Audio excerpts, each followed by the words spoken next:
Bonjour à tous, merci pour votre, participation à ce séminaire.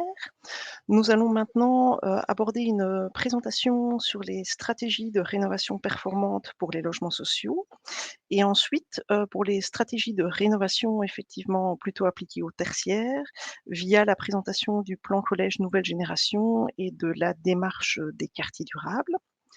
Donc la première partie de cette présentation se déroulera de plus ou moins 15h30 jusqu'à 16h45, soit approximativement 45 minutes, pendant lesquelles nous allons, avoir les présentations de 3 intervenants. Nous allons avoir une intervention du Toit vosgien qui va nous présenter en fait un programme de rénovation ambitieux. Ce sera présenté par monsieur Vincent Chevalier. Ensuite, nous aurons une présentation d'une autre société qui fait la gestion de logements sociaux et qui va nous présenter son programme d'autoconsommation. Ce sera par monsieur, Alain Nicole.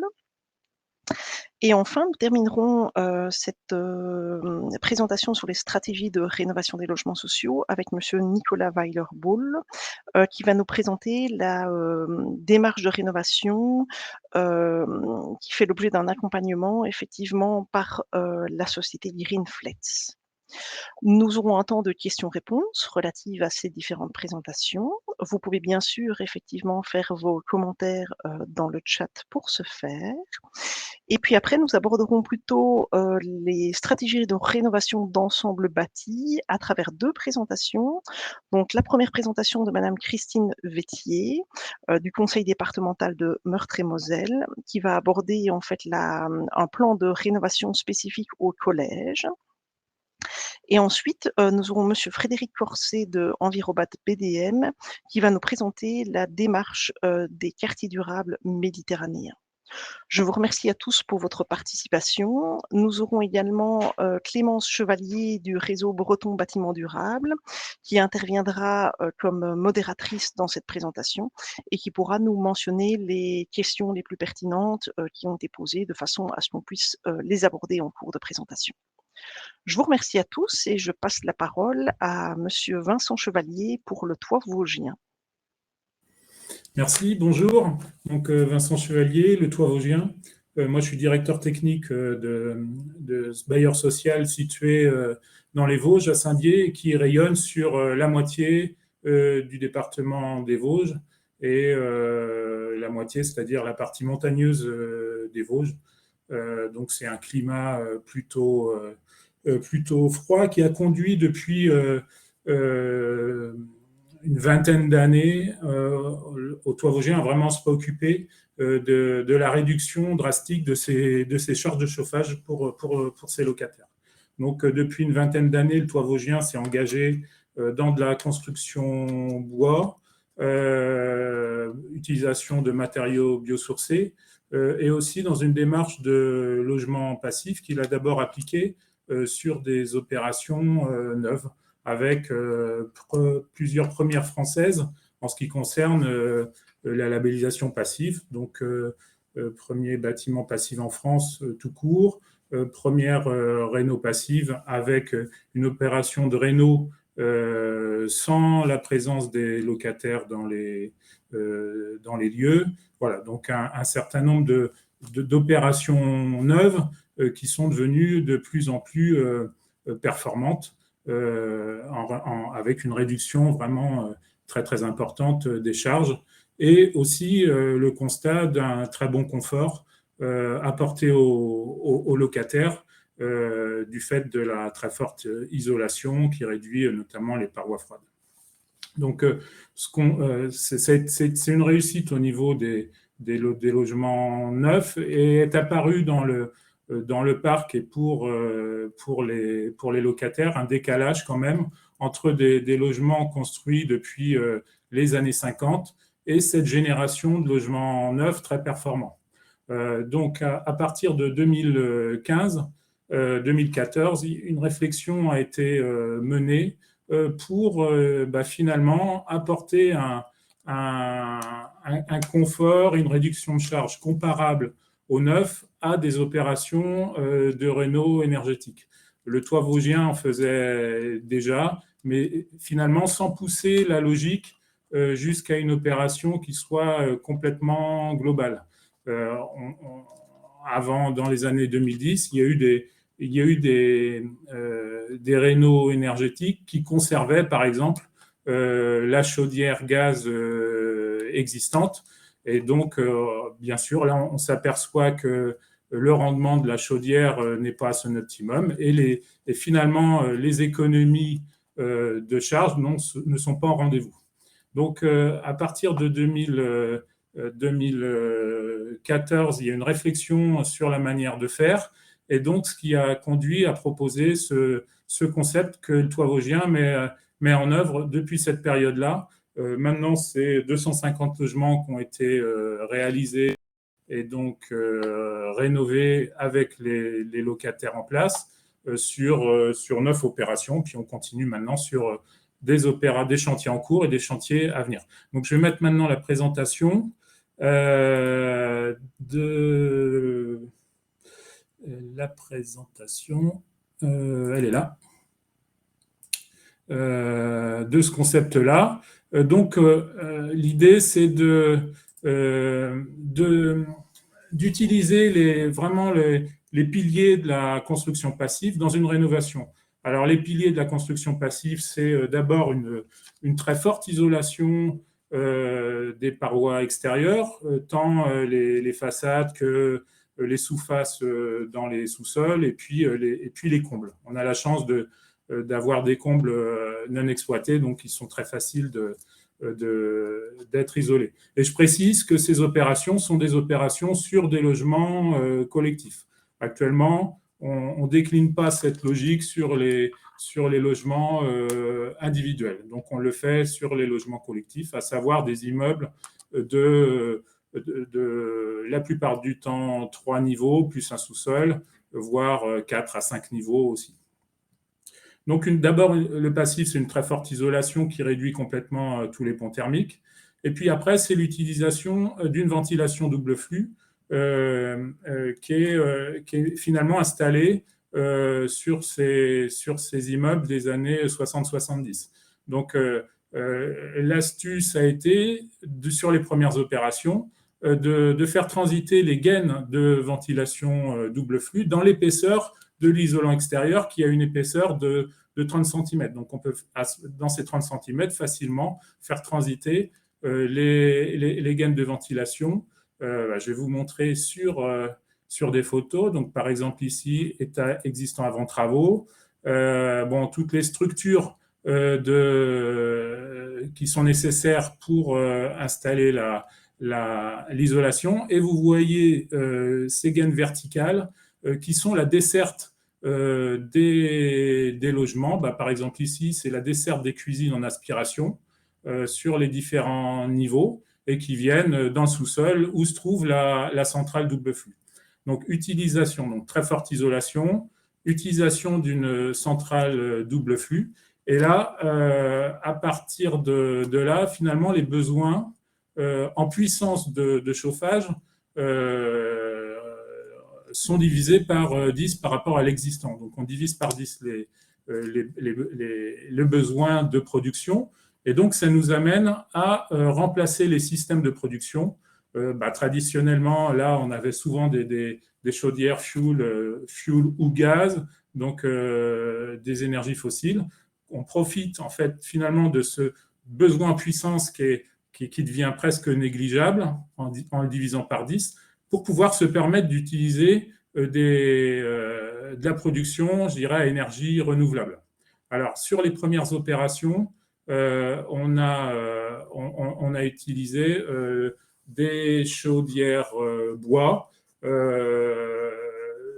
Depuis, on a un peu changé notre fusil d'épaule, en tout cas adapté suivant le contexte, et je vous l'expliquerai plus tard. Je vais faire dérouler quelques slides. Donc, là, on voit bien les gaines de ventilation qui transitent dans l'isolant, dans l'épaisseur de l'isolant. Là, à ce stade, il reste encore une couche à positionner sur ce stade d'avancement.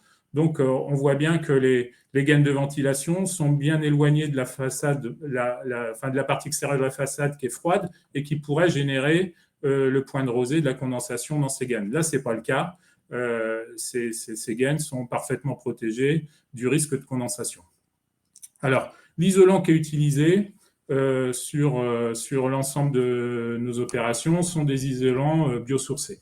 Donc, principalement de la laine de bois, dont il existe une usine très importante dans les Vosges. Donc, on est quasi en circuit court aussi sur cette production, sur cet isolant, avec au fur et à mesure des opérations qui ont été menées, plusieurs méthodes de mise en œuvre. Donc ici, on a la méthode d'une mise en œuvre avec des structures bois qui permettent de faire tenir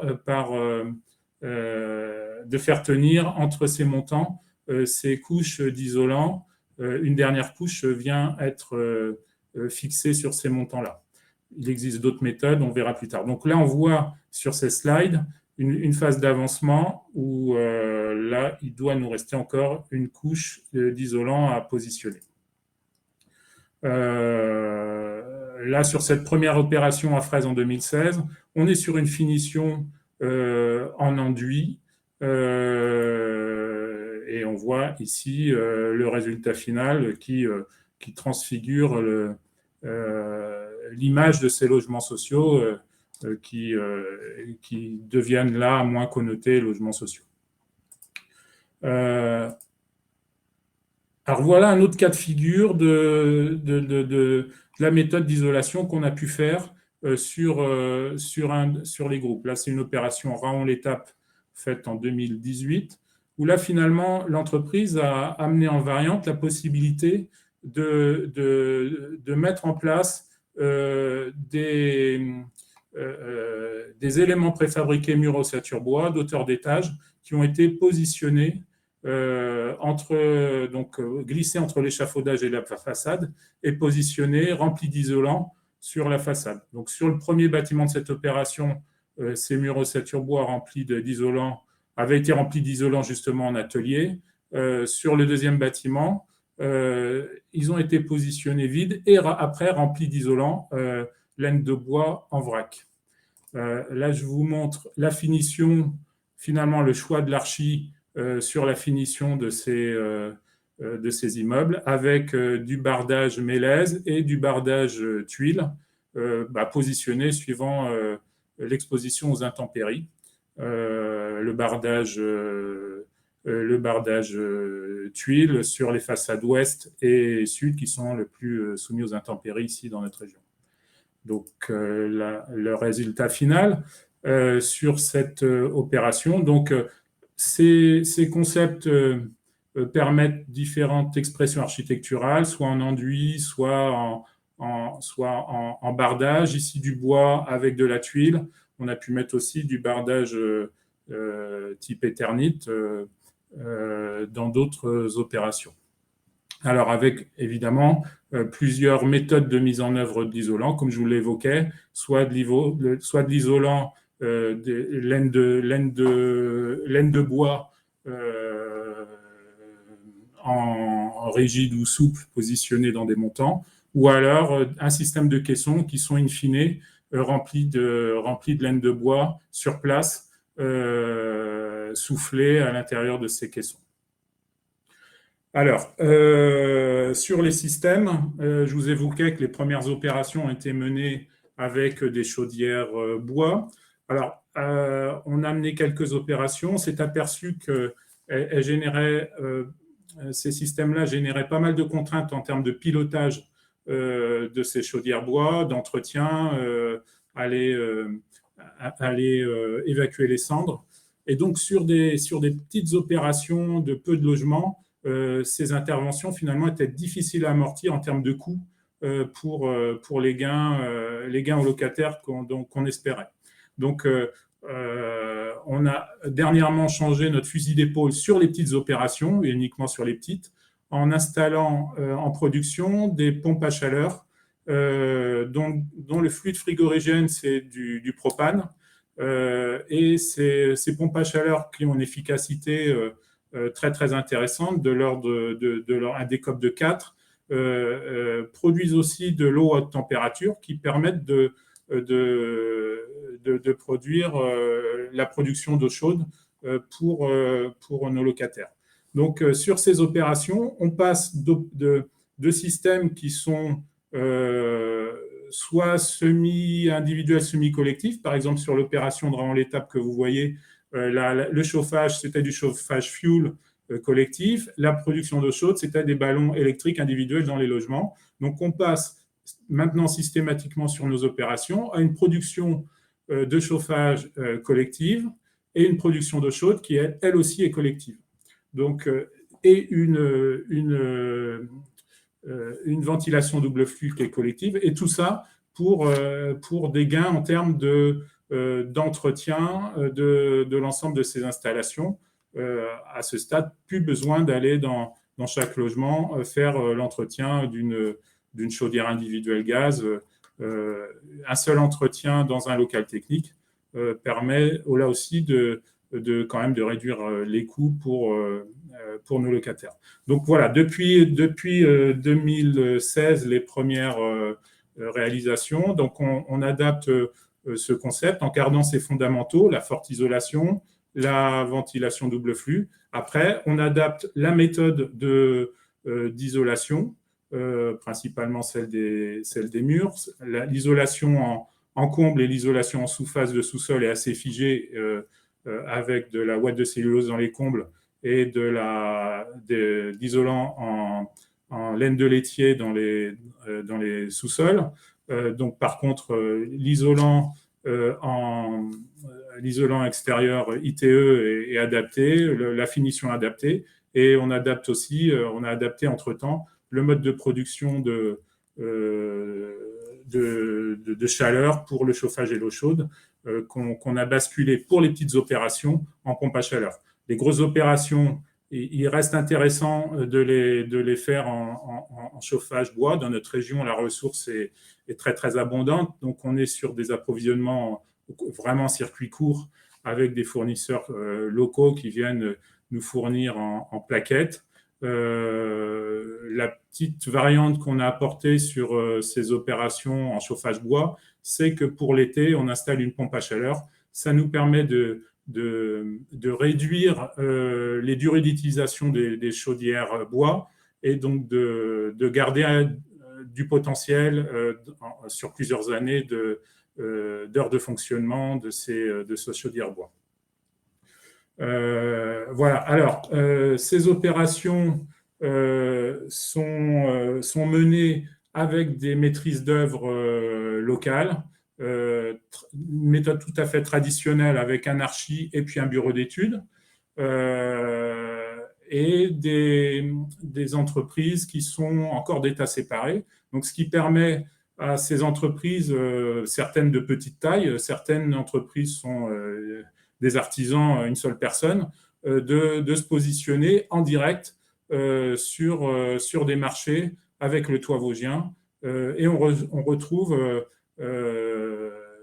bien sûr un savoir-faire parmi les entreprises de notre environnement, de notre arrondissement, qui connaissent bien les contraintes maintenant de la construction et de la rénovation passive et l'ensemble des contraintes liées à ce type d'opération. Donc, c'est tout à fait accessible, des opérations facilement accessibles à un tissu d'entreprises locales, parce que c'est des technologies qui sont pas du tout complexes, qui ne nécessitent pas d'apport en capital ou de brevet. Rien de tout ça, c'est complètement ouvert à qui veut bien s'intégrer dans ce type de chantier. Un dernier mot concernant les locataires. Donc, vous avez compris que c'est des opérations qu'on fait en site occupé, donc sur une durée d'environ 6 mois, la durée moyenne d'un chantier de ce type-là. Donc, c'est certes beaucoup de nuisances à certaines phases de chantier pour les locataires. On pénètre finalement assez peu à l'intérieur des logements, donc on s'efforce de minimiser la gêne pour les locataires. Les locataires gardent leur circuit de chauffage, même si le bâtiment étant isolé, la température qui circule dans les radiateurs est extrêmement réduite par rapport à ce qui se passait avant avec les chaudières fuel ou gaz. Hein. Ils avaient 60 degrés dans les radiateurs. Actuellement, quand c'est dans les plus grands froids, le chauffage est tout juste tiède, quoi, parce qu'il n'y a pas ce besoin de puissance qui est nécessaire. Donc, ça génère un peu d'incompréhension de la part des locataires qui se référaient jusque-là à la température de leur radiateur pour se dire on a bien chaud ou on a froid, quoi. Donc, ça nécessite un accompagnement assez important, beaucoup de pédagogie qu'on s'efforce de faire avec des livrets, de la documentation, mais aussi de la conviction de la part de nos chargés d'opération pour bien expliquer l'utilisation de ces nouveaux systèmes aux locataires. Bon, globalement, c'est les locataires, après une période d'hiver et une période d'été, reviennent nous dire qu'ils sont satisfaits du confort, un confort d'hiver qui est incomparable. Les gens n'ont plus les pieds froids quand ils étaient au rez-de-chaussée, et puis plus d'effet de parois froides, mais aussi l'été, parce que l'utilisation de matériaux biosourcés en isolation génère un déphasage très important lors des épisodes de canicule. Et ça a été aussi pour nous une bonne surprise que de savoir que le confort d'été était vraiment au rendez-vous. Et on sait que c'est un des défis des années qui se présentent à nous, hein, le confort d'été et la surchauffe. Et avec ce type d'opération, on sait que nos bâtiments sont prêts à être vivables dans ces périodes de forte chaleur, quoi. Merci beaucoup pour cette présentation très pratique et pragmatique et qui permet vraiment de prendre conscience effectivement de la manière dont vous réalisez ces projets de rénovation. Je pense que ça amène déjà quelques questions. J'en ai moi-même quelques-unes, mais c'est vrai que pour ne pas déraper au niveau timing, je propose de d'abord laisser effectivement la parole aux différents intervenants et puis on reviendra sur un temps de questions-réponses après les 3 premières interventions. Donc je vais céder la parole à Alain Nicole pour la société Plurial Novilia. Voilà, je vais vous partager tout de suite ma présentation.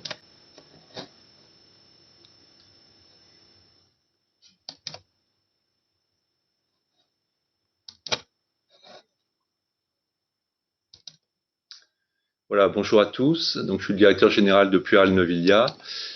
C'est une entreprise sociale pour l'habitat du groupe Action Logement. Donc, on gère 36 000 logements sur 7 départements. On produit à peu près chaque année 1300 logements et on réhabilite à peu près 800 logements dans notre parc. Et bien sûr, l'enjeu des projets que je vais vous présenter, c'est bien sûr de réduire fortement les charges de nos locataires, à faire à la fois l'isolation des bâtiments, c'est ce qui a été présenté par le toit vosgien, mais également par l'installation sur nos immeubles de nouvelles sources de production d'énergie, dont le photovoltaïque, et également l'innovation dans la production d'eau chaude et dans les modes de chauffage, notamment les pompes à chaleur en collectif. Juste petit souci, ça ne descend pas. Petit souci. Voilà, donc l'idée de notre entreprise, c'est de structurer une démarche autour de l'autoconsommation, à la fois l'autoconsommation individuelle, collective, en pavillon, en immeuble, mais également plus globalement dans des opérations d'aménagement. Et je vais vous montrer comment on est en train de structurer cette démarche sur plusieurs années, puisqu'on a commencé déjà il y a à peu près 2-3 ans. Notre première opération, c'était une opération sur 15 pavillons. L'idée, c'était sur cette opération de tester plusieurs technologies, à la fois avec des panneaux photovoltaïques de 3 kg, avec une batterie pour stocker l'électricité, une maison avec 6 kW de tuiles photovoltaïques avec un pilotage de ballons d'eau chaude, et puis 2 maisons avec 3 kW de panneaux photovoltaïques et des convecteurs avec batterie. Alors, je dois dire que sur cette dernière solution, les convecteurs avec batterie, on les a jamais reçus, donc on est resté pour l'instant sur des panneaux photovoltaïques en toiture. Je vous ai mis les investissements parce que c'est important dans toutes les solutions qu'on essaie de tester, de voir comment on est sur des coûts très différents. Donc on voit qu'on passe de coûts de 10 000 euros au logement à des coûts de 32 000 euros au logement. Et l'idée que l'on a, c'est bien sûr de travailler sur les économies pour les locataires, c'est ce que vous voyez en bas sur cette présentation, mais également les taux de consommation. Donc on voit bien que quand on a des batteries de stockage, on est bien sûr sur un taux d'autoproduction supérieur qui diminue bien sûr quand on n'a pas ces batteries. Donc on voit bien que les économies aussi sont très différentes puisque dans le premier cas, on est à 374 euros d'économie par an. Dans le deuxième cas, à 334 sur 8 mois. Donc on voit bien qu'on est sur un montant un peu plus important. Et puis l'autre sur 170 euros sur 8 mois puisqu'on est sur des expérimentations qui venaient d'être lancées. Notre idée, bien sûr, c'est de tester le rapport, si je puis dire, investissement-économie par rapport au locataire, avec pour idée de faire un plan d'autoconsommation assez vaste sur notre parc dans quelques années. Deuxième opération que l'on a testé, c'est une opération sur 17 logements collectifs. Donc là, l'idée sur cette opération, c'était de bien sûr avoir une autoconsommation étendue aux parties communes d'un bâtiment collectif avoisinant. Donc l'idée de partager au maximum l'électricité. Donc on a installé 19,2 kW crête de panneaux en toiture terrasse.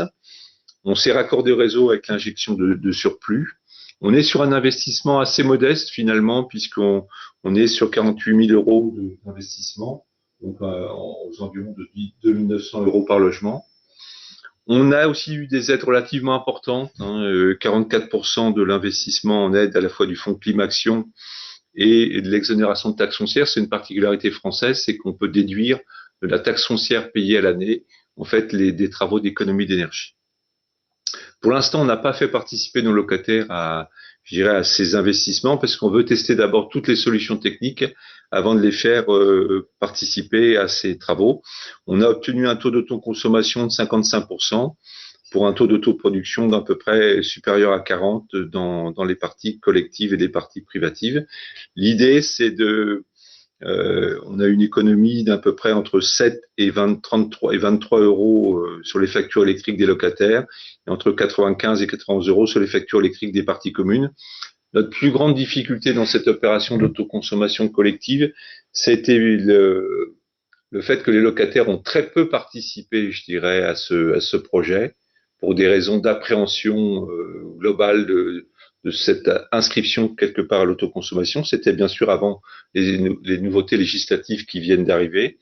Et puis la deuxième difficulté pour nous, c'était de se raccorder au réseau avec des grosses difficultés avec Enedis. S'ils nous écoutent, je pense qu'ils feront en sorte que la prochaine fois, ça se passe beaucoup mieux. La troisième opération que l'on lance, qui est en cours, c'est une opération sur 123 pavillons. Donc là, on est dans l'idée de commencer à tester une opération un peu plus vaste sur notre parc. Donc on a 6 à 8 opérations, des groupes de pavillons. On installe en équipement global sur les pavillons 3 kW crête de panneaux photovoltaïques de fabrication nationale. On regroupe les équipements électriques, dont pilotage du ballon d'eau chaude en armoire. Et puis, on a des batteries électriques, et ça, c'était une nouveauté pour nous, qui sont issues de la filière de recyclage des batteries. Voilà, l'investissement est environ 20 000 euros par logement. On est sur aujourd'hui à peu près 75% de l'investissement en termes d'aide, à la fois par Climaction, le FEDER, la RSE. Donc ça, c'est aussi une innovation puisque des entreprises, on a répondu à ce projet avec une entreprise qui va nous faire bénéficier d'apports en fait d'entreprises dans le cadre de la RSE. Le fonds Alinov, c'est un fonds d'action logement, notre actionnaire qui a financé cette opération d'innovation. Et puis Sol Solidaire, c'est le bureau d'études Texol qui a lancé avec quelques partenaires l'idée que des entreprises aussi pourraient participer à ce financement de l'autoconsommation. La participation des locataires, l'idée, c'est qu'on tende vers 450 euros d'économie par logement par an, c'est l'objectif qu'on s'est donné, que les locataires participent à hauteur de 150 euros par an, et que 150 euros par an, et que nous, quelque part, cette participation des locataires nous finance l'ensemble de nos investissements, déduction faite des aides, et que le locataire donc bénéficiera d'une économie par an de 300 euros, ce qui est tout à fait non négligeable. Voilà, donc on est au début de cette opération, et les difficultés aujourd'hui, c'est de faire rentrer le locataire dans ces dispositifs. Alors, on est un petit peu aidé actuellement puisque la conjoncture actuelle de l'énergie fait que les locataires y trouvent plus d'intérêt, mais on voit bien que globalement, certains locataires se désintéressent malheureusement encore des problèmes d'énergie. Quatrième opération, donc là, quatrième opération, on est plus dans une opération d'autoconsommation, mais à l'échelle d'une opération d'aménagement. Donc là, l'idée globale, c'est de toucher un quartier d'environ 450 logements, dans lequel on va pratiquer à la fois d'autoconsommation individuelle sur les maisons d'accession à la propriété, l'autoconsommation collective sur les logements locatifs et des tiers, et du collectif étendu avec nos logements locatifs. Donc en fait, on a 3 types d'interventions, à la fois des panneaux, des tuiles photovoltaïques sur les pavillons d'accession, 352 kW crête qui vont être installés sur les pavillons et les immeubles collectifs, une ombrière pour les bornes de recharge de véhicules électriques, parce que notre souhait dans ce quartier, c'est de traiter aussi des problèmes de la mobilité des locataires et de profiter de l'autoconsommation pour alimenter des éléments de mobilité. Je précise, c'est pas indiqué là, mais c'est une opération qui va être très novatrice. On va produire un immeuble autonome en énergie à hauteur de 70%, avec un professeur allemand qui s'appelle Timo Lockefeld. C'est une opération qui s'appelle Villaprint et qui sera lancée l'an prochain. Et l'idée, c'est que à partir d'un immeuble avec des murs à forte inertie et du photovoltaïque, on est capable de tenir 70% d'autonomie énergétique. C'est une notion encore un peu différente, mais cette opération intégrera également un véhicule électrique partagé et des bornes de recharge pour les véhicules. Voilà, donc ce projet, donc on est au stade, je dirais, de financement de l'opération, et aujourd'hui, on a à peu près 32% de l'investissement qui va être financé par les collectivités locales, l'Europe et également de la RSE. On attend 88% d'autoconsommation et un taux d'autoproduction de 20%. Voilà, c'était une autre opération dans une opération d'aménagement. On a également testé et on va lancer un chantier sur un immeuble de 23 logements. Donc là, notre idée, c'est d'avoir une installation photovoltaïque en toiture et qui nous serve à produire par l'intermédiaire d'une pompe à chaleur l'eau chaude en fait du bâtiment dans un ballon collectif de 750 litres. Donc on a une opération qui au total, entre le photovoltaïque et la pompe à chaleur, va coûter à peu près 3 000 euros par logement. On n'a pas eu d'aide parce qu'en fait, dans ce dossier, on voulait aller vite puisque l'immeuble était quasiment sur le point de sortie. On a un peu rattrapé cette opération, l'intégrant dedans. On aurait pu avoir des aides. Et en fait, notre idée, c'est bien sûr, on est sur une économie potentielle de 1 151 euros d'économie sur la production d'eau chaude, ce qui nous paraît extrêmement important. Voilà une autre opération que l'on va démarrer en chantier en termes d'autoconsommation, mais plutôt dans l'idée de diminuer les coûts de l'eau chaude collective. Autre opération, donc ça ressemble à des opérations du toit vosgien. D'ailleurs, on s'est beaucoup inspiré d'eux et on a travaillé avec les architectes qui travaillent pour eux, Monsieur Pagnou, qui est un architecte des Vosges. Je remercie Monsieur Chevalier de ses contacts que nous avons étudiés. Donc là, l'idée, c'est de travailler sur une rénovation passive de 6 bâtiments. Donc, on est sur une opération de 204 logements avec une tour et des bars que l'on voit sur cette photo. Et notre idée, c'est de coupler à la fois de la pompe à chaleur en collectif et du photovoltaïque en toiture. Alors, on a été limité un peu dans la part de photovoltaïque par la capacité de nos terrasses. Donc, c'est une opération qui, au total, fait 603 000 euros d'investissement, soit à peu près 3 000 euros par logement.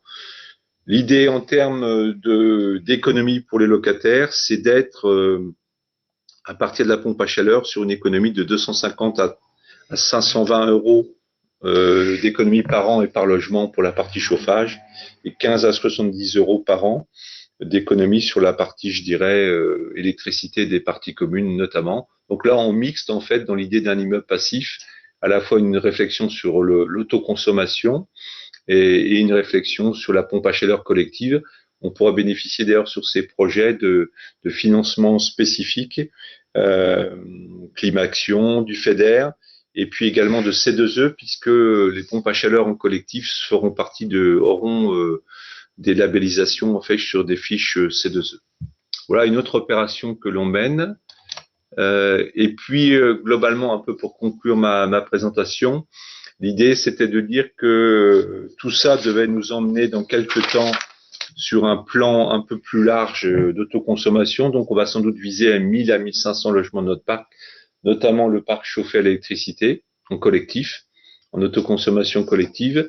Aujourd'hui, notre modèle, on avait atteint l'équilibre financier du modèle avec un partage un tiers d'économie, facturation d'un tiers au locataire, et lui bénéficiait de 2 tiers d'économie. Le problème, c'est que l'augmentation récente des coûts des matériaux fait qu'on est un petit peu freiné dans notre élan et qu'on est en train d'affiner un petit peu les choses.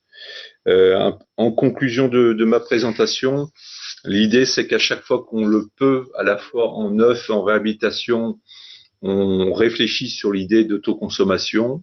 On va bien sûr lancer un projet plus vaste dans notre parc d'autoconsommation. Pour moi, il y a aujourd'hui 3 freins qui sont à lever encore par les gouvernements, mais on voit que petit à petit se lèvent. C'est d'abord un problème de fiscalité, puisque on a à travers la TURP des taxes qui sont aujourd'hui pas très cohérentes avec l'idée de produire de l'électricité à partir du photovoltaïque et de l'autoconsommer. Deuxième blocage pour moi aujourd'hui, c'est quand même pas mal de freins et de lenteurs administratives par les concessionnaires qui travaillent avec nous, où on met des fois 6 mois, 9 mois pour avoir des raccordements, plus les difficultés administratives. Et puis le troisième problème quand même, c'est sur le photovoltaïque. Je parle pas de la réhab passive qui est encore une autre démarche, mais c'est un peu les blocages un peu idéologiques ou l'absence de prise en compte par nos locataires de ces dimensions énergétiques, où on peut dire qu'il faut faire quasiment un démarchage locataire par locataire pour le faire adhérer à tous ces projets. Voilà un peu en conclusion la présentation de notre démarche globale.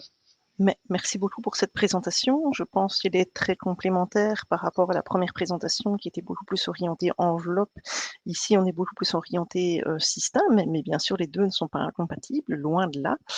Et donc, avant de débattre et éventuellement de poser quelques questions, je vais laisser la parole à Nicolas Weiler-Bull qui va nous présenter effectivement sa démarche de rénovation. Je vous laisse la parole.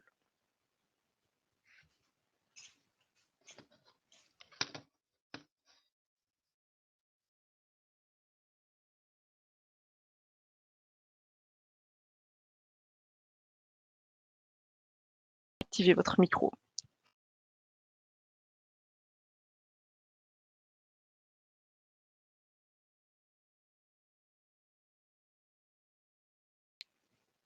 Votre micro ne fonctionne toujours pas.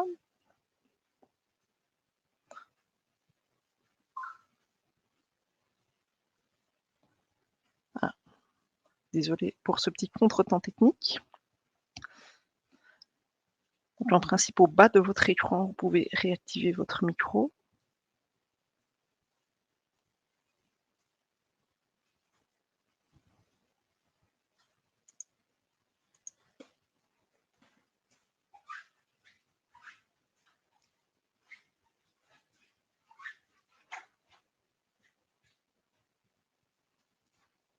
Voilà. Peut-être qu'en attendant, effectivement, Monsieur Weiler-Bull puisse résoudre son problème, je peux me permettre de poser une première question au premier intervenant, donc à Monsieur Chevalier. Vous avez abordé effectivement les piliers du passif, en ce sens que la plupart de vos rénovations, effectivement,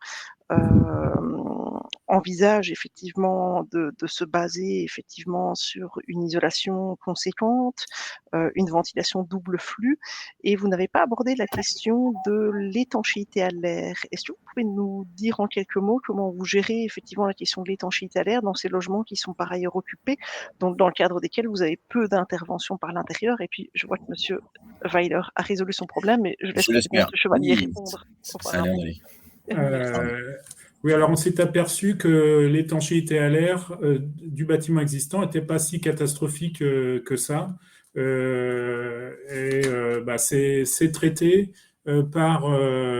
Alors, on ne remplace pas sur certaines opérations, on ne remplace pas les menuiseries extérieures. Donc, il y a une intervention sur des réglages et de l'étanchéité à l'air autour de ces menuiseries avant la mise en place de l'isolant. Du bouchement de certaines entrées d'air qu'il y avait dans les logements, hein, qui sont bouchées avec attention. Et à ce moment-là, ça suffit pour avoir une étanchéité à l'air qui est tout à fait convenable, mais qui ne permet pas d'obtenir le label passif classique comme on pourrait l'obtenir. On a essayé de le faire sur une opération où dans le même temps on changeait les fenêtres et on s'est heurté finalement à des problèmes d'étanchéité à l'air ponctuels qu'on ne pouvait pas résoudre, notamment au niveau de joints de dilatation entre deux parties de bâtiment et des zones de fuite qu'on avait sur des maçonneries. Alors ça ne permet pas d'obtenir le label classique du label passif, mais ça permet quand même d'obtenir le label type Enerfit. Bon, on n'a pas cherché à l'obtenir, mais on pouvait l'obtenir. Bon, il y a vraiment un gain en étanchéité à l'air malgré tout, mais la base de départ n'était pas si catastrophique que ça. Hein. D'accord. Mais merci beaucoup pour ces précisions et je repasse la parole à M. Weiler-Bull alors. Finalement, en redémarrant, tout fonctionne mieux. Donc bonjour à tous, Nicolas Weiler-Bull. Donc je travaille en tant que chef de projet au conseil chez Greenflex. Greenflex qui est donc une entreprise privée qui a été mandatée par l'État pour déployer la démarche Energiesprong en France. Et donc je vais vous parler aujourd'hui. Donc on est financé principalement par le programme C2E et également un peu par programme Interreg de l'Union européenne, dans un rôle de facilitateur d'intérêt général, où l'on va adresser l'ensemble des parties prenantes de l'écosystème, donc que ce soit les acteurs de l'offre, les bailleurs sociaux et autres maîtrises d'ouvrage, copropriétés et collectivités locales sur les bâtiments éducatifs, pour faire en sorte que le plus grand nombre d'opérations qui respectent le cahier des charges de la démarche voient le jour et se lancent sur le territoire. Donc aujourd'hui, je vais vous parler principalement, donc je vais faire un rapide résumé de la démarche, mais parler principalement des démarches collectives qui se sont lancées en France et des regroupements de bailleurs sociaux notamment, qui ont permis justement d'adresser sur les marchés un gros volume de logements et de fédérer des entreprises autour de sujets d'industrialisation et de préfabrication pour justement répondre avec ce gros volume et avoir la visibilité suffisante pour enclencher une échelle de plus en plus importante de volume de logements à rénover. Donc en ce qui concerne le contexte rapidement, vous le connaissez très bien, mais l'actualité nous le rappelle encore aujourd'hui avec l'augmentation des prix de l'énergie, la pression sur les situations de précarité énergétique augmente. On a déjà aujourd'hui un Français sur 5 qui souffre de cette situation. Et en considérant que le secteur du bâtiment, en parallèle de la performance énergétique, est aussi un des acteurs important dans les impacts d'émissions de gaz à effet de serre, pour environ 20% en France aujourd'hui. On comprend le nécessaire enjeu de traiter la performance énergétique des logements et principalement le périmètre de la rénovation, puisque si les objectifs des divers programmes nationaux que sont par exemple la stratégie nationale bas carbone cible des indicateurs à horizon 2050, il est intéressant d'observer qu'en 2050, le parc de bâtiments qui existera est déjà présent aux 3/4 aujourd'hui. Et donc, la priorité est d'accompagner ces rénovations pour opérer la bascule de la performance énergétique vers le haut des étiquettes et donc pour arriver à une majorité de logements en étiquette B. Il faudra forcément adresser un niveau d'ambition supérieur pour certains, pour venir compenser les logements qui, d'un point de vue technique ou pour d'autres raisons, ne pourront aller au-delà que d'étiquette C ou moins. Et donc, c'est tout l'objet de ce saut énergétique, qui est littéralement ce que veut dire Energiesprong, qui est l'objectif de la démarche. Donc la démarche, elle vise à proposer une solution, ce n'est pas la solution miracle, mais qui permet de tirer l'ensemble du marché vers le haut et de traiter dans la masse. Donc l'objectif, c'est de proposer un niveau de performance ambitieux, qui est ce fameux E égale 0. Un petit peu sur l'image, on aime bien faire le parallèle avec le bio dans l'agroalimentaire, qui a fixé un objectif qui était relativement simple en termes de lecture et plus compliqué à atteindre que certains autres, mais qui a eu l'avantage d'avoir des effets finalement de diffusion bénéfique sur le reste de la filière, où une fois qu'on avait réalisé une transition dans le bio, on était capable de répondre au niveau et aux critères moindres d'autres labels, comme ça peut être le cas du BBC par exemple en France, qui bénéficiera finalement également de l'effet de diffusion des opérations Énergie-Sprong réalisées, puisque les entreprises et les maîtrises d'ouvrage maîtriseront le niveau un peu plus ambitieux Énergie-Sprong pour faire d'autres rénovations BBC. Donc, dans l'idée de cette locomotive, on place en premier lieu un cahier des charges au niveau de la démarche qui porte cette ambition. Donc, on a mentionné le E égale 0. L'ambition en termes de performance, c'est justement de venir équilibrer les dépenses énergétiques, les consommations énergétiques du logement avec une source de production renouvelable. Le principal enjeu étant de venir réduire ces consommations et ensuite de considérer la production en traitant l'ensemble de l'enveloppe. Donc, sur des opérations, on va considérer l'ensemble des postes de consommation énergétique, thermique et spécifique, pour faire en sorte que le logement, en termes de performance post-rénovation, voit son niveau finalement complètement intégré en termes de consommation énergétique dans les trajectoires et en vue des objectifs nationaux de performance et d'impact. Pour atteindre ces objectifs de performance, on va considérer 2 équilibres à chaque fois, et c'est là où on joue notre rôle finalement de facilitateur et de tiers de confiance, à aller rencontrer d'une part les maîtrises d'ouvrage, donc bailleurs sociaux, collectivités, et d'identifier les équilibres économiques potentiels pour eux sur certaines opérations. Toutes les opérations ne sont pas faisables en Énergie-Sprong, bien sûr, mais identifier celles sur lesquelles il est pertinent pour eux d'un point de vue économique et d'un point de vue aussi de stratégie patrimoniale et vis-à-vis des locataires, de s'y engager.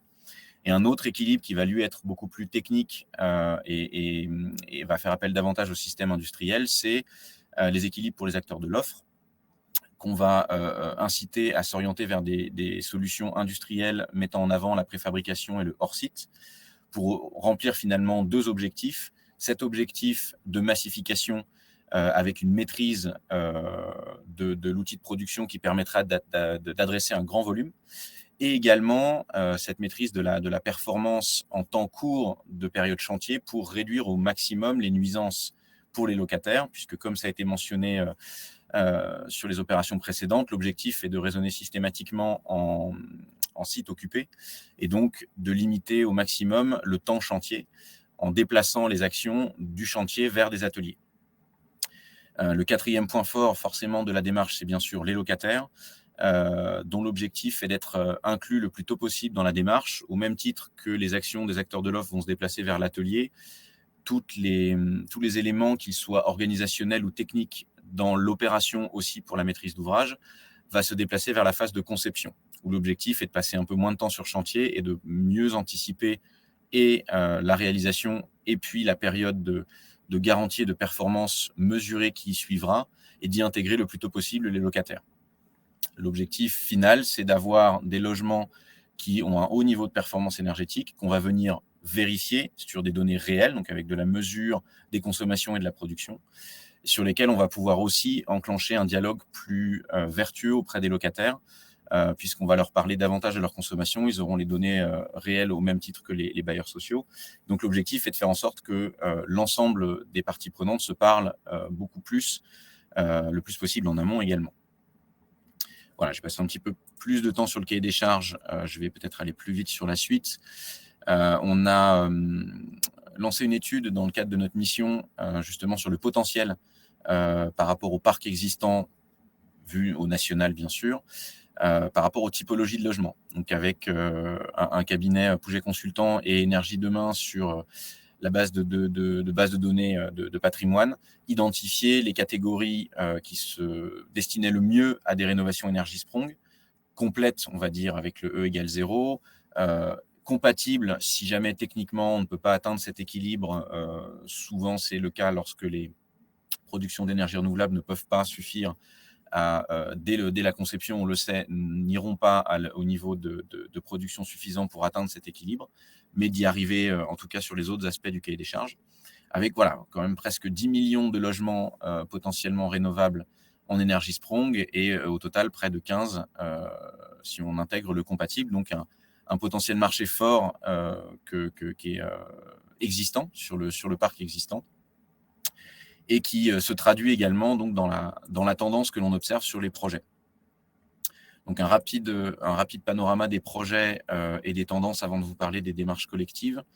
Donc sur les premiers projets pilotes, forcément, beaucoup de plâtres ont été essuyés, vous vous en doutez, mais on vérifie année après année la bonne atteinte des équilibres économiques et techniques avec le E égale 0 vérifié chaque année.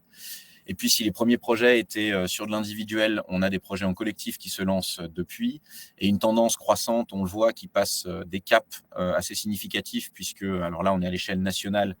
On était évidemment sur les 3 premiers projets à 26 logements. On est passé à des engagements sur des centaines de logements, et aujourd'hui même à des milliers, notamment tirés par des démarches collectives. Avec également d'autres acteurs qui rentrent dans la démarche, les collectivités qui proposent des projets d'écoles, de lycées, et même d'universités, pour reprendre finalement les mêmes éléments industriels et préfabriqués qui peuvent être appliqués au logement, qui peuvent aussi s'appliquer sur d'autres modèles constructifs et remplir les mêmes fonctions, mais pour d'autres usages. Donc on est sur une dynamique assez forte aujourd'hui et qui contribue donc à cette massification, qui est un des objectifs de la démarche. Et c'est ce changement d'échelle nécessaire avec le volume adressé qui va permettre aussi la baisse des coûts.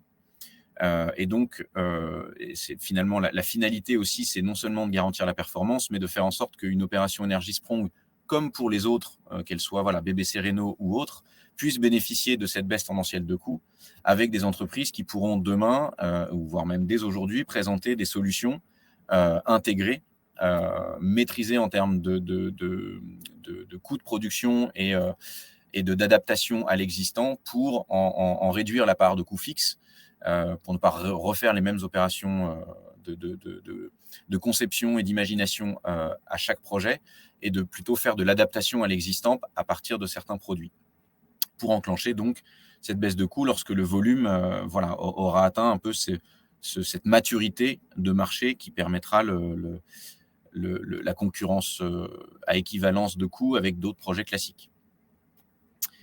Et donc, on a pour mesurer en fait cette tendance, on a construit un outil spécifique qui s'appelle un observatoire plutôt, coût, qualité, impact, pour venir mesurer non seulement les projets en termes de qualité sur les différents éléments proposés par les entreprises qui répondent au marché, également la tendance à la baisse des coûts d'opération en opération, qui ont passé certains caps. Alors là, on ne le voit pas sur le graphique, mais que ça soit au travers d'opérations que l'on a lancées, telles que des concours d'innovation, où les entreprises ont pu justement développer leur prototype et enclencher ensuite des démarches plus industrielles, et les vagues collectives en Pays de la Loire notamment, et puis dans les Hauts-de-France qui démarrent, dont je vous parle juste après, qui permettent justement de vérifier cette baisse de coûts tendancielle. Et puis un dernier impact aussi que l'on mesure de plus en plus, même si on l'a moins intégré au début, on commence sérieusement à le calculer maintenant, et sur l'étude que l'on a menée, de voir que l'impact carbone, donc les émissions de GES liées aux opérations, s'en ressentent également, du fait principalement de 2 choses. Par rapport à un chantier classique qui génère beaucoup de déchets, on va avoir des travaux en atelier où l'activité va peut-être plus générer de fret, mais moins de déchets de chantier, et donc l'un dans l'autre avoir un aspect positif sur l'impact carbone global de l'opération. Et puis également en termes de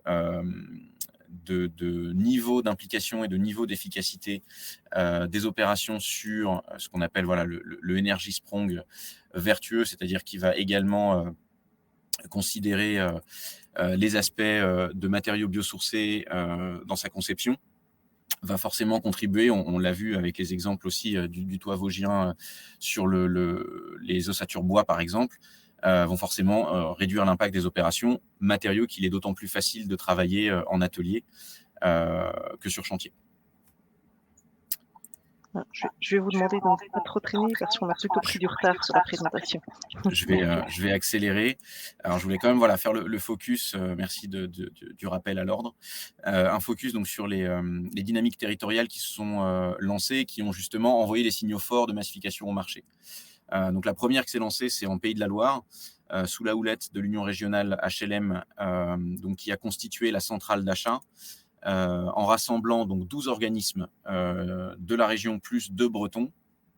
Pas de débat sur les régionalismes, mais l'intérêt, c'était justement d'avoir un gros volume de logements et de le répartir dans des lots qui répondent à un niveau de cohérence technique et géographique. Donc, on a eu de l'individuel, du collectif et des répartitions géographiques qui étaient pertinentes pour que les entreprises puissent répondre. À propos des entreprises, ça a été l'objectif aussi de ne pas favoriser que les grandes entreprises et les majors, mais également des groupements de PME, et donc tout l'accompagnement que l'équipe Energy Sprong et l'URH a prodigué aussi auprès des entreprises a fait en sorte qu'il y ait des groupements de PME qui se forment pour y répondre, malgré des volumes importants à des lots parfois à 500 logements. Donc qui sont mis en candidature sans EG dans leur groupement. Et l'objectif était bien de vérifier donc ces enjeux techniques, mais également ces enjeux économiques par rapport aux locataires. Et l'objectif principal de l'Union régionale, c'était de garantir, au-delà de la massification, que les locataires s'y retrouveraient sur leur facture et que donc les occupants auraient un gain, toute charge, loyer et facture énergétique confondus, après l'opération, ce dès la première année, et que dans la logique du cahier des charges porté par une garantie de performance, se maintiennent dans le temps long.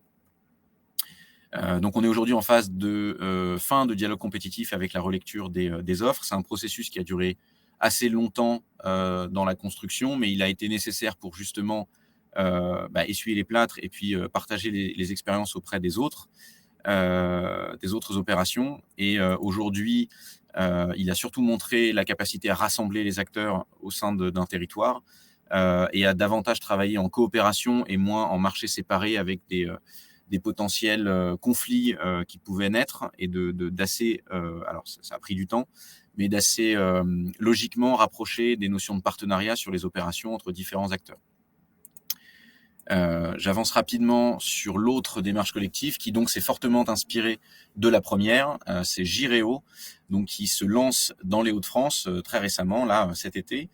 C'est un groupement de 7 bailleurs sous la houlette alors partagé entre l'Union régionale et Villogia, qui avait réalisé une des premières opérations, donc qui a aussi apporté son expérience dans le groupement, avec un objectif de lancer donc sur la région environ 1000 logements en différentes opérations en rénovation Energy Sprong, avec donc 8 marchés distincts, donc sur lesquels les entreprises peuvent se positionner de manière séparée, donc avec des lots plus petits, pour favoriser encore plus l'intégration des PME dans la démarche, et aussi faciliter les interactions lors des dialogues compétitifs en ciblant avec chaque parc d'un bailleur social pour un marché. Et donc, surtout bénéficier, bien sûr, de toute la partie initiale qui avait pris beaucoup de temps sur la démarche en Pays de la Loire pour aller un peu plus vite dans le lancement, et également donner plus de visibilité aux entreprises avec, dès la première vague, un objectif de visibilité de marché sur 5 ans avec différents volumes d'opérations qui viendraient s'étaler dans le temps pour que les entreprises n'aient pas l'impression que c'est un effet ponctuel et que derrière, il faut une seconde vague qui se lance. Là, on est déjà plutôt dans cette dynamique. Donc voilà, c'est ce groupement de logements et de bailleurs qui initie ces changements d'échelle et donc favorise la massification. Et ça porte aussi ses fruits ailleurs en Europe. Je passe très rapidement, mais Energy Sprong est donc une démarche qui vient des Pays-Bas, c'est une démarche globalement européenne. Greenflex la porte en France, mais elle est portée par d'autres acteurs dans d'autres pays, donc au Royaume-Uni, en Allemagne avec la DENA aussi qui a pas mal appuyé l'équipe Energy Sprong Allemagne, et des projets qui se lancent d'ores et déjà. Et puis les derniers qui ont rejoint la démarche sont les Italiens qui donc entrent dans la danse et voilà, ils vont s'inspirer bien sûr de ce qui a pu se faire en France notamment. Voilà. J'ai respecté le timing. Merci à vous pour l'écoute. Merci pour, cette intervention très enrichissante. On peut constater qu'effectivement, il y a énormément de choses à dire sur le sujet et que finalement le temps laissé est très court par rapport à ce que tous les intervenants ont à dire. C'est très positif. C'est bien sûr qu'il y a pas mal de démarches, qui s'enclenchent et donc, compte tenu du timing, je vais laisser la parole aux intervenants suivants. Donc on va plutôt aborder effectivement les ensembles bâtis, mais qui ne sont plus à destination de logement. Donc on va aborder la question du plan collège nouvelle génération, qui va être présenté par, madame Vettier. Je vous cède la parole. Oui, bonjour, je suis Christine Vettier. Donc, si on peut me laisser le partage, voilà, si la personne présente, voilà, merci. Donc, excusez-moi.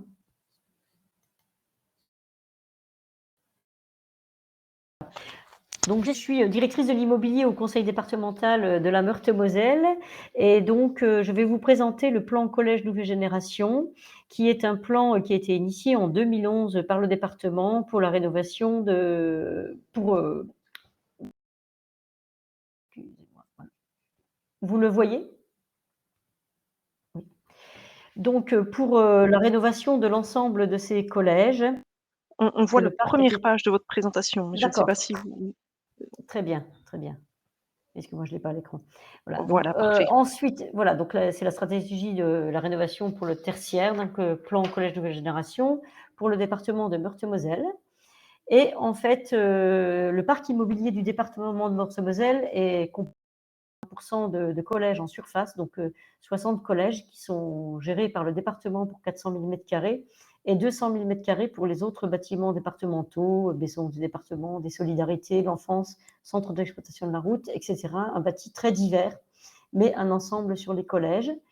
Et donc, pourquoi le plan collège nouvelle génération qui est une priorité de la collectivité depuis longtemps, aussi avec un patrimoine, comme je vous disais, vieillissant et une source importante d'économies à réaliser, liée au patrimoine vieillissant. Donc, vous avez une carte là des collèges. Donc il y a 80 collèges en Meurthe-et-Moselle qui comprennent les collèges privés et les collèges publics qui sont gérés par la région au niveau du bâti. Donc, collège. Un premier état des lieux a été fait donc, au niveau des conditions environnementales. Donc le département très tôt, donc en 2008, avait recruté un ingénieur énergie et environnement. Donc, on a commencé par faire un diagnostic thermique, des audits énergétiques sur l'ensemble des collèges qui avaient été subventionnés par l'ADEME, donc qui proposait un état des lieux et une préconisation d'action sur le patrimoine. Et puis aussi, on a réalisé des diagnostics sur l'ensemble des collèges du département, puisque c'était un des volets à l'époque du Grenelle de l'environnement. Donc, à la suite de cet état des lieux, le constat a été que l'état du patrimoine est vieillissant. Donc, vous avez une photo d'un collège, hein, c'était un de nos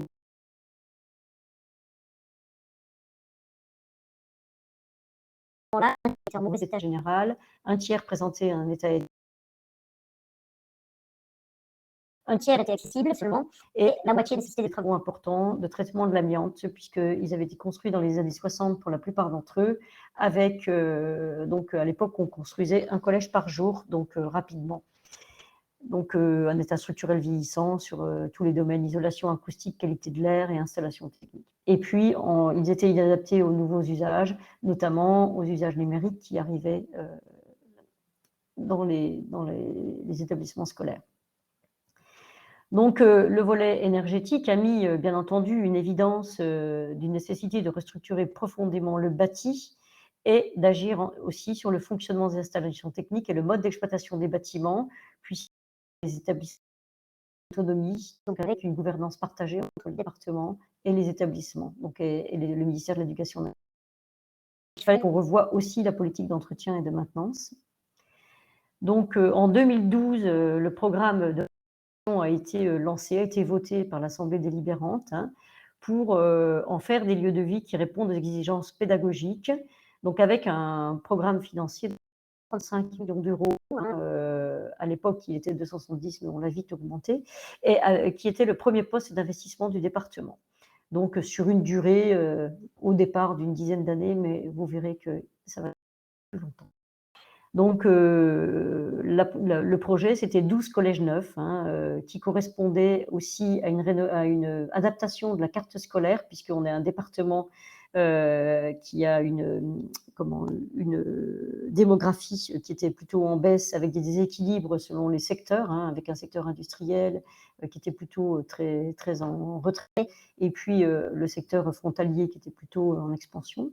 Donc, on a décidé de rénover de reconstruire 12 collèges, mais vous verrez que ce n'est pas forcément de la reconstruction.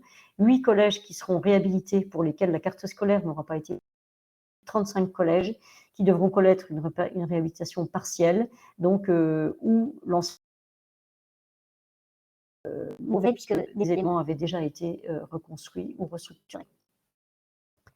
Voilà, donc les enjeux du plan collège, c'était répondre aux nouvelles pratiques pédagogiques, accéder au numérique, la restauration scolaire aussi, qui est un sujet hein, dans le cadre d'une préservation de l'environnement, avec le recours aux productions locales, etc. Donc répondre aux exigences environnementales, démarche HQE sur l'ensemble des projets hein, qui ont été initiés par une première certification HQE sur le premier projet, l'accessibilité aux personnes, mobilité réduite, et la rénovation du patrimoine qui était très vieillissant. Donc, ça s'est traduit comment ? Par la mise en place de référentiels sur les différentes thématiques, en concertation avec l'ensemble des acteurs. Donc, pendant un an, avant le vote, on a préparé ça avec le ministère de l'Éducation nationale, les IEN, et puis le volet technique, bien entendu, en nous mettant, en fixant les objectifs, notamment énergétiques et environnementaux. Donc, une mise à jour des référentiels selon les évolutions réglementaires, les retours d'expérience qu'on avait reconstruits déjà avant, hein, il y en avait 6 ou 7. Et puis, la mise en place d'un suivi interne qualité environnement bâti sur l'ensemble des projets avec un référentiel haute qualité environnementale et une adaptation de ce référentiel à chaque projet. Donc, des objectifs environnementaux qui allaient plus généralement au-delà des niveaux réglementaires, surtout pour l'énergie, et puis une valorisation significative du patrimoine. Donc le référentiel technique et architectural, hein, il définit bien entendu les volets éducatifs, les modes de faire. Vous voyez qu'on a aujourd'hui des salles de classe qui ne sont plus en autobus, hein, donc à travailler aussi avec les équipes éducatives sur de nouvelles méthodes d'enseignement. Et puis, la définition des besoins qui aille le plus loin possible pour faire une économie des surfaces et mutualiser au maximum les locaux d'enseignement pour une occupation pleine, puisque la surface économisée et aussi signe d'économie d'énergie.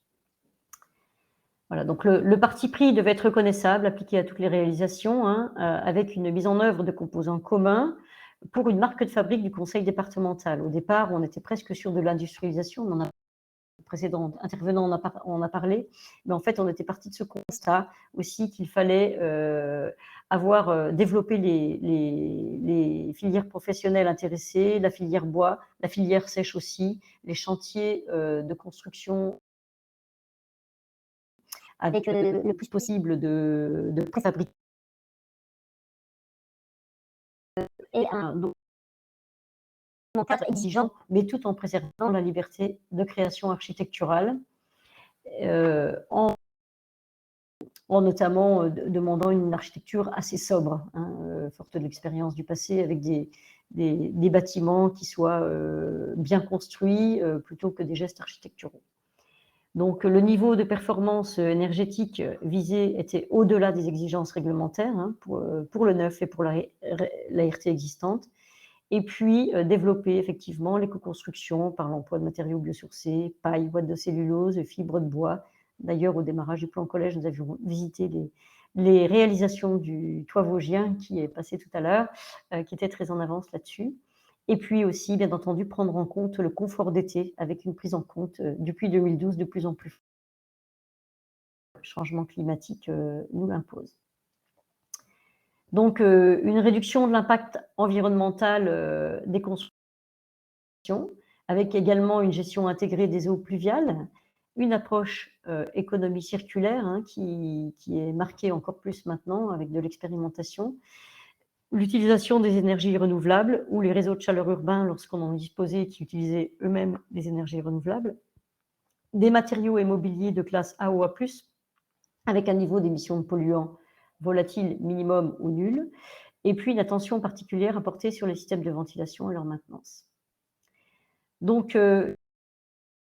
on a travaillé au niveau de la maîtrise d'ouvrage, souvent en loi, ce qu'on appelle en loi MOP, donc architecte plus entreprise, et on a réalisé une opération en conception-réalisation qui était un peu plus urgente, avec des retours d'expérience intéressants des deux côtés, des avantages, des inconvénients, mais quand même, il y avait toute la filière bâtiment. On a travaillé avec la Fédération du bâtiment pour quand même, bien entendu, respecter le corps d'État séparé qui nous amène quand même la filière locale et travailler avec des entreprises locales et utiliser au maximum les entreprises locales pour développer l'économie. Donc,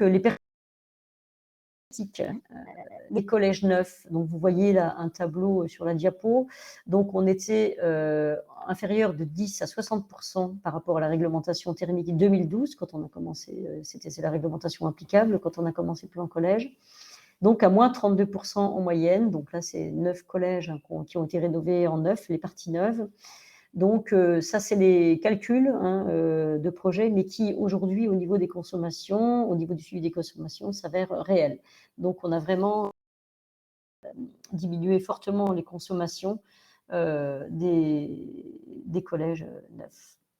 Sur les collèges existants, hein, vous avez en gris hein, les consommations de départ sur les graphiques, l'objectif réglementaire et puis les références que nous avons réalisé pour nous. Donc aussi là, une forte économie avec le niveau atteint et donc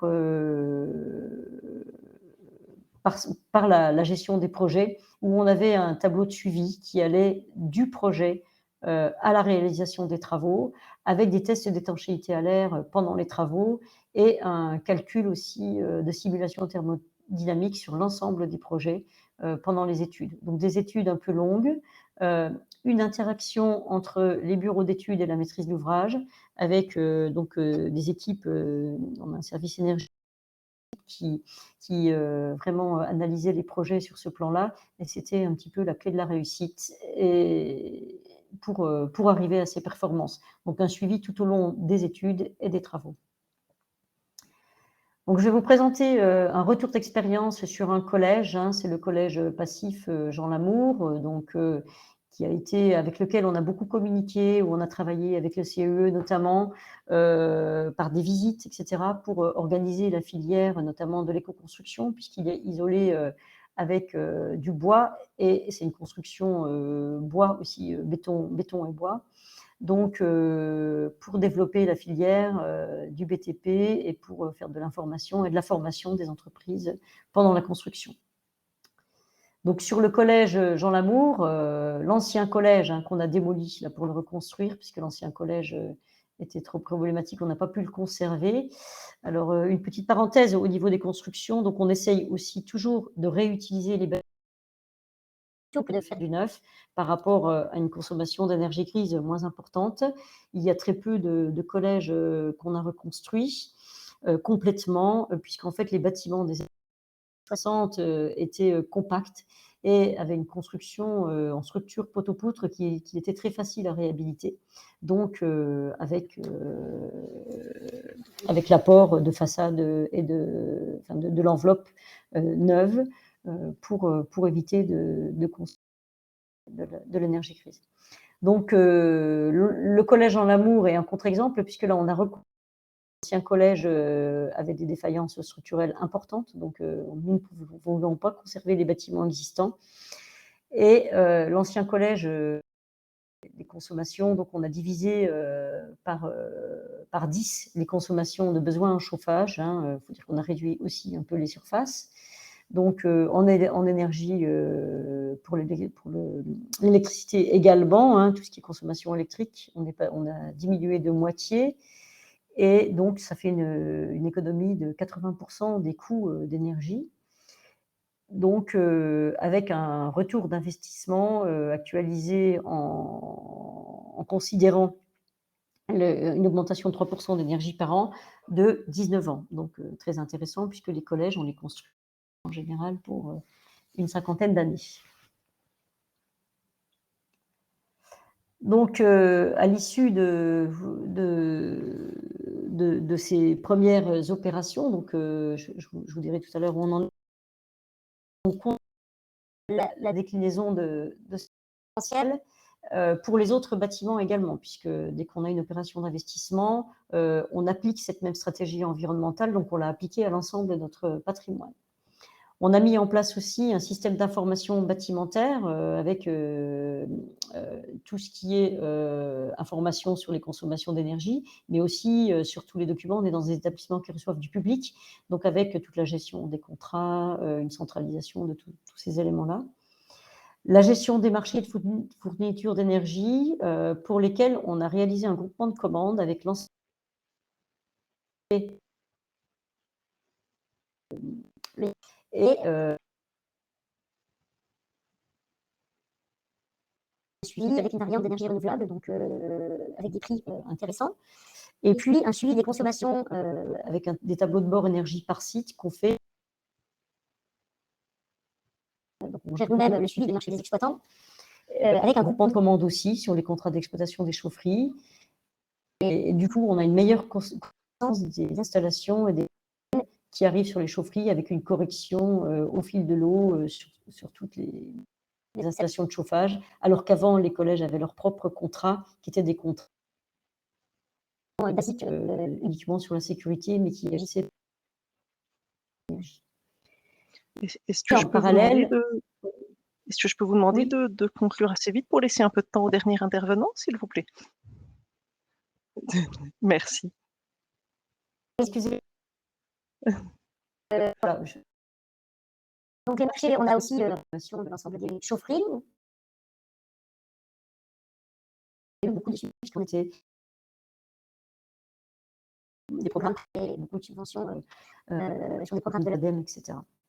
Donc aujourd'hui, on prend en compte systématiquement la conformité, on ne recourt jamais à l'utilisation sauf pour les locaux donc informatiques. Et puis on intègre beaucoup d'économies d'énergie. Voilà, et on recherche également des subventions et des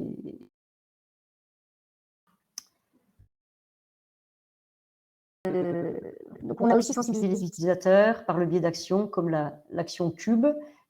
Le département a eu l'année dernière le prix de la meilleure grappe, donc à travers ce programme d'économie d'énergie, mais une sensibilisation des utilisateurs, puisque les usages sont un aspect important de cette politique d'économie d'énergie.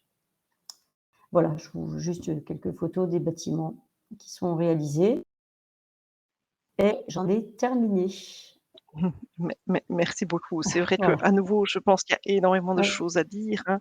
Je vous remercie beaucoup pour cette intervention. J'en profite peut-être pour demander aux différents orateurs d'éventuellement consulter le chat et de répondre par écrit aux questions qui étaient plus spécifiquement posées à certains, dans la mesure où nous n'aurons pas le temps effectivement d'aborder des questions en live, mais ça permettra comme ça de donner réponse aux différentes questions. Et je laisse la parole donc à notre dernier intervenant, monsieur Frédéric Corset, pour Envirobat BDM. Pardon.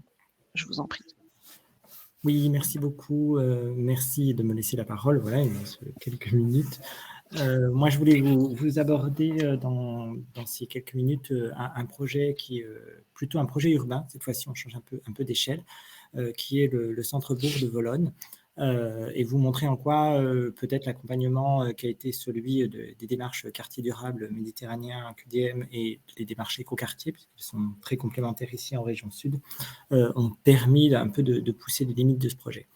Donc voilà, juste pour brosser un rapide contexte, voilà, vous dire où se trouve Vologne. C'est un petit village d'environ 1700 habitants dans les Alpes de Haute-Provence, le long de la Durance.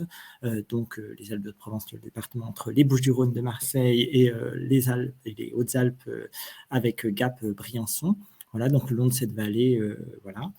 Le contexte général, c'est une commune qui, depuis 2009, s'essouffle. En fait, elle perd des habitants, comme beaucoup de communes des secteurs ruraux, mais avec une problématique particulière des fermetures de commerce assez importantes, bars, presse, le départ du tri, de la poste, le départ de la trésorerie, plusieurs professionnels de santé qui quittent le village, la perte du statut de chef-lieu de canton et surtout une situation financière assez dramatique en début des années 2010, puisque la commune devait passer, mais n'a pas été finalement passée en vigilance préfecture. Voilà. Ici, le contexte plutôt géographique. On a un village assez pittoresque, hein, sur un éperon rocheux, avec un bâti le long de l'éperon donc médiéval. Et puis, des années, évidemment, comme chaque bourg, voilà, c'est pas différent en Lorraine, des extensions au XXe siècle sur les parties plus planes et de manière exponentielle, puisqu'on a grignotage d'un foncier assez important à partir de cette époque. Et puis, au milieu, entre les deux, en fait, notre écoquartier Centre-Bourg qui rassemble énormément, on le voit là, d'équipements publics, donc à la fois la mairie, donc l'ancienne trésorerie, école primaire, école maternelle, crèche, salle polyvalente, etc., etc. Donc, une concentration très forte d'équipements publics. Le projet, lui, visait en fait la création de maisons de santé, l'aménagement d'espaces publics, l'extension de la crèche, une nouvelle cantine, des jardins publics, voilà, un nouveau réseau de chaleur, voilà, pour regrouper l'ensemble de ces bâtiments publics, la construction de logements sociaux, avec à la fois des logements, mais aussi des résidences-services pour les seniors, la réhabilitation des appartements, la création d'un local d'action sociale et une gestion, on va dire, innovante des déchets. La rénovation du château qui abritait la mairie et le renforcement des services par création d'un espace de service public. Voici le projet tel que conçu initialement. Donc, on voit bien ici une partie donc au nord-ouest, en haut à gauche, la maison de santé, à côté les logements seniors, plus vers le contexte urbain médiéval en continuité à droite des logements sociaux. Et puis plus vers le bas, vous avez la crèche ici et juste en dessous, à l'intersection des deux rues principales, l'école primaire et en bas, tout en bas à gauche, l'école maternelle. Donc voilà, les espaces publics devaient être configurés avec un fort accent mis sur le végétal, des jardins partagés, un réseau de chaleur, on va y revenir. Et puis les aménagements de voirie, une partie des départementales qui sont grignotées, réduits, y compris le foncier pour construire dessus, donc réduction des emprises foncières des voiries. Voilà. Ici, quelques images donc, des coupes, ce que cela pouvait donner en coupe avant-après. Et puis ici, vous avez l'image du quartier tel que il était à peu près au début des années 2020. On n'a pas tout à fait les espaces publics qui sont terminés sur... voilà. Ici, quelques chiffres sur les éléments financiers. Donc, un projet d'environ 3,5 millions qui a un petit peu dérapé, 3,9 millions. Voilà, voilà. Quelques images du projet réalisé fini, donc c'est fini en 2020. J'ai encore quelques éléments aujourd'hui qui sont à poursuivre, notamment la rénovation du château. Voilà. Et je voulais vous aborder, donc dans les dernières minutes qui me restent, la manière dont la collectivité a été accompagnée par l'association, par à la fois la démarche écoquartier, où la commune s'est engagée avec un très fort accompagnement de la DDTM et de la DREAL, donc le projet qui est passé dans les 3 étapes de la démarche écoquartier et qui n'a pas encore passé la 4e étape, et l'engagement en démarche quartier durable méditerranéen, qui est une démarche, on va dire, participative, voilà, à l'échelle urbaine, voilà, qui labellise plusieurs fois, donc en conception, réalisation, usage, et qui est très, très impliqué sur la contextualisation du référentiel de manière très, très forte, puisqu'il y a plusieurs contextes possibles, jusqu'à 300 possibles ici en région sud, région PACA, avec un passage en commission conception et réalisation avec un niveau hors, donc, et qui a progressé entre la conception et la réalisation. Voilà. Et les bâtiments qui, eux, étaient impliqués en démarche bâtiment durable méditerranéen, donc à l'échelle bâtiment cette fois-ci, avec 80% des surfaces qui étaient concernées. D'un point de vue plus pratique, voilà, qu'est-ce que cela a impliqué? Donc, il y a eu déjà une partie gestion de projet très, très forte, une équipe de maîtrise d'œuvre et de maîtrise d'ouvrage très, très motivée. la mise en place d'un projet urbain partenarial et surtout une mobilisation citoyenne très très forte. Il y a environ 250 réunions de concertation, co-conception en amont du projet. Ça, c'est quelque chose que le label Quartier durable méditerranéen pousse très très fort parce que ça fait vraiment partie de l'ADN du label, de l'accompagnement. Et ça a permis notamment le repositionnement de la cantine qui était plutôt prévu vers l'école primaire et qui s'est déplacée vers l'école maternelle, la réorganisation des usages des deux places qui n'était pas tout à fait imaginé comme ça, le boulodrome et son utilisation qui a été déplacée, le boulodrome, et puis ses usages qui ont été revus.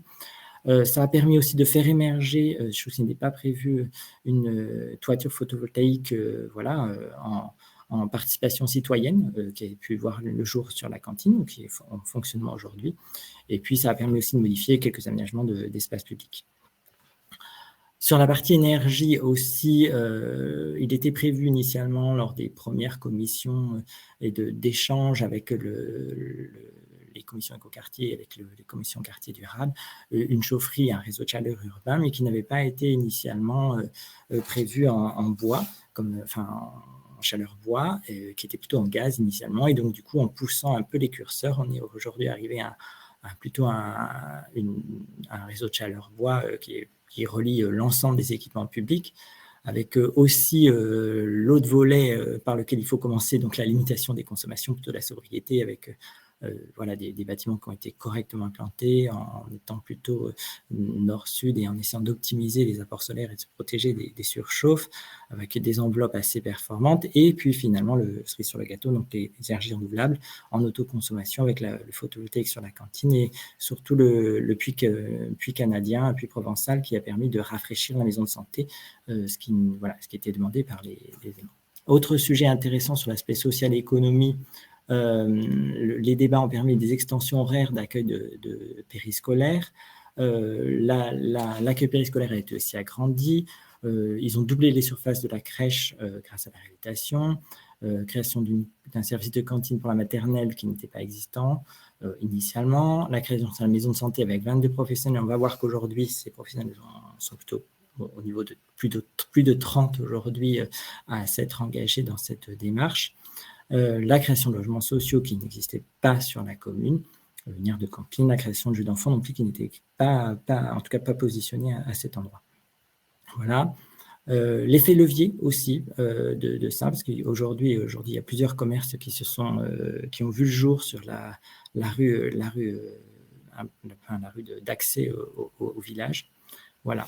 Et du coup, peut-être quelques éléments aussi qui ont pu être abordés, je termine, 3 minutes, sur le renforcement des exigences techniques grâce à ces labels. Donc, les plantations ont été fortement renforcées. Il y a eu 80 arbres plantés, 3 abattus pour essayer d'avoir une canopée qui est passée de 15 à 37%. La palette végétale qui a été adaptée, les nichoirs et hôtels insectes qui ont été aussi implantés, des bornes électriques, la création d'eau pluviale qui avait fait beaucoup l'objet de débats lors des commissions parce que les membres de commission pensaient que ce n'était pas assez développé. Donc, du coup, ça a permis aussi de pousser le projet sur ces points-là. Voilà. Ce qui est intéressant aussi, c'est que ça a permis la reconnaissance de ce projet et que ça a aidé, je pense, la commune largement à obtenir des financements publics. Ça a été un soutien pour la collectivité pour tenir les ambitions du projet, notamment sur la question du réseau de chaleur. Et ça a permis aussi aux bailleurs qui n'avaient pas l'habitude de s'engager dans des démarches environnementales, qui étaient bailleurs H2P à l'époque, de tenir des engagements environnementaux et de s'engager aussi dans ces démarches. Et c'était très intéressant pour la commune d'avoir aussi le partenaire, pas privé, mais on va dire semi-public, le bailleur qui s'engage aussi sur ces questions. Voilà, ici une dernière image. Et maintenant, juste pour terminer, donc, ce qui est très intéressant, c'est que cette dynamique qui a été mise en place à l'époque se poursuit en fait aujourd'hui, alors que finalement, les choses pourraient être retombées comme un soufflet, et notamment avec l'extension de la maison de santé, la trésorerie qui n'avait pas été touchée, simplement juste ils avaient installé le réseau de chaleur, elle va prendre place en fait les nouveaux professionnels de santé, puisqu'une dizaine se sont mobilisés pour aussi s'implanter avec la première maison de santé, donc la trésorerie va être réhabilitée pour cela, pour les accueillir. La cantine a mis en place du compost, il y a eu un poulailler, un potager qui ont vu le jour, une gratuiterie aussi qui a pu voir le jour juste dans ce quartier. Là, il y a du coup des réflexions en cours, c'est très à la mode, mais sur la désimperméabilisation de la cour d'école. Il y a eu un diagnostic des pollutions lumineuses, des emplacements vélos, véhicules électriques pour la commune, aussi un bilan thermique des autres bâtiments communaux. Du coup, il y a des réflexions qui sont en cours sur ce qu'ils ont fait de plutôt intéressant sur les équipements publics de ces quartiers, pourquoi ne pas le faire ailleurs. Voilà, l'installation de nouveaux commerçants. Et du coup, voilà, en quelques mots, voilà, puisque je crois qu'on approche de la fin, voilà, les démarches qui ont pu être engagées sur ce quartier. Et je pense que les accompagnements des labels, que ce soit Écoquartier, Quartier durable et Bâtiment durable méditerranéen, ont permis de faire cela. Et c'est possible dans d'autres régions, ça n'existe pas que dans le Sud, ça existe aussi en Occitanie, en Nouvelle-Aquitaine, en Île-de-France, bientôt en Bourgogne-Franche-Comté, avec chaque fois des labels spécifiques et très contextualisés. Voilà, j'espère que j'ai été le plus bref possible pour permettre de dire à notre hôte un petit au revoir. Merci en tout cas pour cette présentation très synthétique, mais malgré tout très riche et très complète. Je pense que nous terminons la journée, ce n'est pas un problème si nous débordons effectivement de quelques minutes, puisqu'on est les dernières présentations de la journée. Moi, j'avais juste une question sur ce projet. Ça signifie qu'il y a un accompagnement qui continue au-delà en fait de la création du projet? Vous continuez à accompagner l'administration quelque part dans le développement de projets complémentaires dans le village? En fait, sur les projets complémentaires, pas forcément, mais par contre, le label, effectivement, que ce soit Écoquartier ou Quartier durable d'ailleurs, reviennent en phase d'usage, c'est-à-dire qu'il est demandé, plusieurs années après la livraison du quartier, de retourner sur les lieux, d'avoir des questionnaires des usagers, d'avoir des relevés de consommation et de vérifier qu'en fait, finalement, in fine, ce qui avait été prévu initialement fonctionne bien, comme a pu dire Christine sur les questions d'énergie, qu'on a bien effectivement les économies d'énergie, qu'on a bien les conforts attendus. Donc voilà, ça c'est vraiment aussi l'ADN de ce label. Mais c'est nouveau aussi sur le label Écoquartier, ou aussi l'étape 4 et le label qui permet aussi qui s'intéresse aussi à la phase usage, et c'est, je pense, très, très utile. D'accord. Eh bien, merci beaucoup pour ces différentes interventions. Voilà, je pense qu'on avait tous énormément de choses à dire et ça nous a amené à déborder un tout petit peu par rapport à l'horaire. Mais dans tous les cas, c'était, je pense, des informations extrêmement intéressantes. Et donc, je vous remercie tous et je vous souhaite une bonne fin de journée. Merci, Ariane.